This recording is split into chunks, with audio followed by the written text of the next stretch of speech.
Kisah Nabi Muhammad bagian 88, Perang Zi'amar. Peperangan ini merupakan operasi militer terbesar yang dipimpin Rasulullah, sebelum Perang Badar. Peristiwa ini terjadi pada bulan Muharram tahun ketiga Hijriah. Faktor penyebabnya adalah intelijen Madinah menyampaikan berita kepada Rasulullah, bahwa ada sekelompok besar dari Bani Salabah dan Maharib berkumpul untuk melancarkan serangan di pinggiran Madinah. Maka Rasulullah mendorong kaum muslimin untuk keluar berperang, kemudian keluarlah beliau membawa 450 tentara yang berkendaraan maupun yang berjalan kaki. Beliau menyerahkan urusan Madinah kepada Utsman bin Affan. Di tengah-tengah perjalanan, mereka menangkap seseorang dari Bani Salabah bernama Jabar. Ia pun dibawa kepada Rasulullah. Lalu beliau menyerukan Islam kepadanya, dan ia pun masuk Islam. Kemudian dibolehkan bergabung bersama Bilal dan menjadi penunjuk jalan pasukan kaum muslimin menuju daerah musuh. Musuh bercerai-berai di puncak-puncak gunung, ketika mendengar kedatangan pasukan kaum muslimin. Nabi bersama pasukannya sampai di tempat berkumpulnya mereka, yaitu di Zi'amar.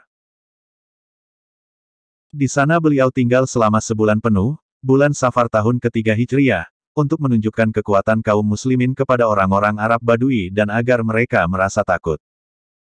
Setelah itu beliau kembali ke Madinah. Gelombang pembunuhan Ka'ab bin al-Ashraf. Ka'ab bin al-Ashraf adalah seorang Yahudi yang paling keras memusuhi Islam dan kaum muslimin. Paling keras gangguannya kepada Rasulullah dan menyerukan untuk memerangi beliau. Ka'ab bin al-Ashraf berasal dari kabilah Tai, dari Bani Nabhan dan ibunya dari Bani Nadir. Ia adalah seorang yang kaya raya, di kalangan orang-orang, terkenal dengan ketampanannya dan juga seorang penyair. Bentengnya terletak di sebelah tenggara Madinah di belakang perkampungan Bani Nadir. Ketika pertama kali mendengar berita tentang kemenangan kaum muslimin dan terbunuhnya para pemimpin Quraisy di Badar, ia berkata, apakah berita ini benar?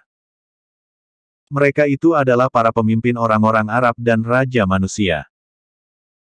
Demi Allah, seandainya Muhammad dan para sahabatnya berhasil menundukkan mereka, perut bumi ini sungguh lebih baik daripada punggungnya.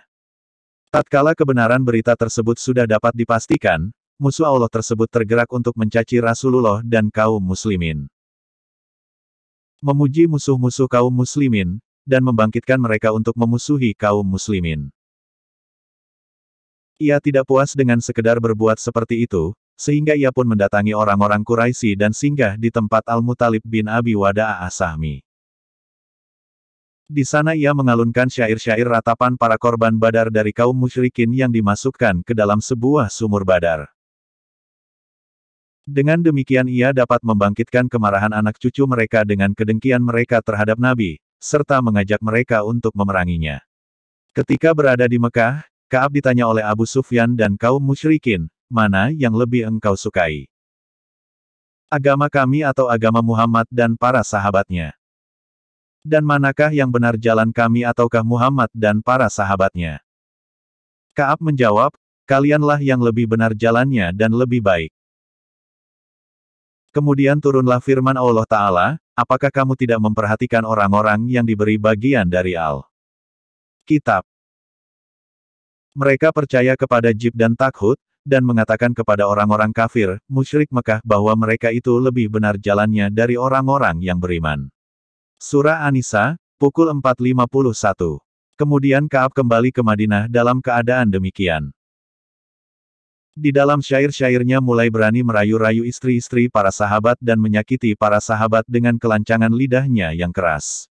Ketika itulah Rasulullah berkata, siapakah yang bersedia membunuh Ka'ab bin al-Ashraf?